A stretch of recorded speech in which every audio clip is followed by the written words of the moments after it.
Princess Diana had many suitors falling at her feet, including a number of famous faces. The mother of Prince William and Harry attracted a lot of attention from the showbiz world and was close friends with many celebrities. One of those was Elton John, who performed a tear-jerking rendition of Candle in the Wind at her funeral in September 1997. The Rocket Man singer first met Diana at Prince Andrew's 21st birthday party at Windsor Castle in 1981, just before she married Prince Charles, and they hit it off immediately. While he was making The Lion King, the head of Disney and his wife came to England and immediately said they wanted to meet Diana.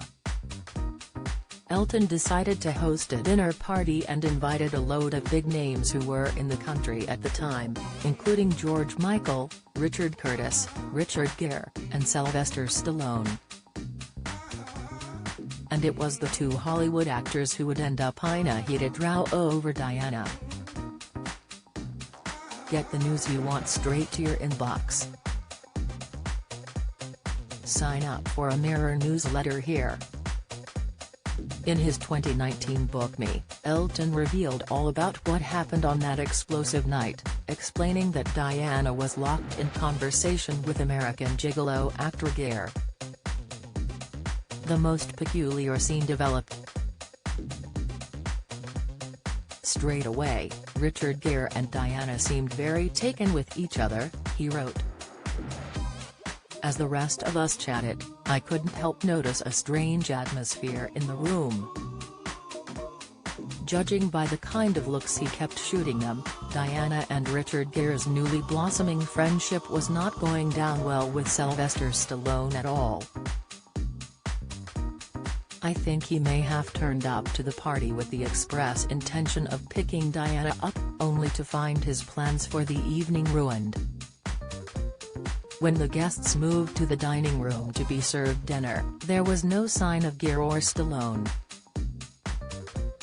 Elton sent his husband David Furnish to go and find the pair, but when he came back he explained there was a situation.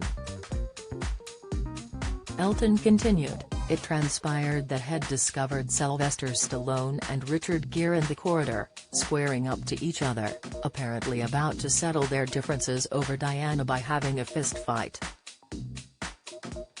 According to the singer, David managed to calm things down by pretending he hadn't noticed what was going on and telling them dinner was ready. Apparently Stallone clearly still wasn't happy and stormed off home when Diana and Gere resumed their position together in front of the fire. Elton recalled, I never would have come, he snapped, as David and I showed him to the door, if I'd known Prince F and Charming was gonna be here. Then he added, if I'd wanted her, I would have taken her.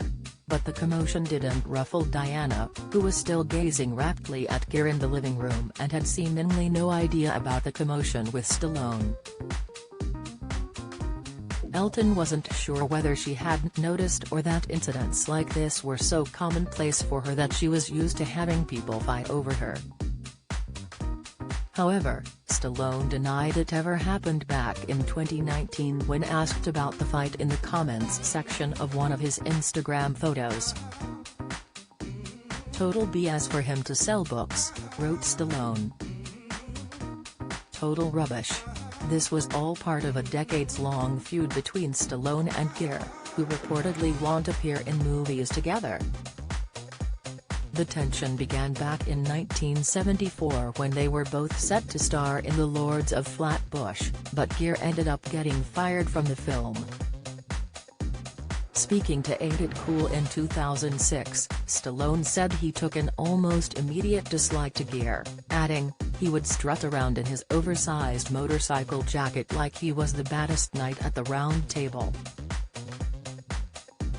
One day, during an improv, he grabbed me, we were simulating a fight scene, and got a little carried away. The Pretty Woman actor was set to play protagonist Chico Tyrell before he was given the boot after an altercation during a lunch break. Stallone continued, "Then we were rehearsing at Coney Island and it was lunchtime, so we decided to take a break, and the only place that was warm was in the backseat of a Toyota. I was eating a hot dog and he climbs in with a half a chicken covered in mustard with grease nearly dripping out of the aluminium wrapper. I said, 'That thing is going to drip all over the place.' He said, 'Don't worry about it.'" In the interview, Stallone claimed he told Gere, "If it gets on my pants you're gonna know about it." Gere is then said to have bitten into the chicken meal, and unfortunately the greasy mustard sauce landed straight on Stallone's thigh. Stallone said, "I elbowed him in the side of the head and basically pushed him out of the car. The director had to make a choice, one of us had to go, one of us had to stay." Richard was given his walking papers and to this day seriously dislikes me.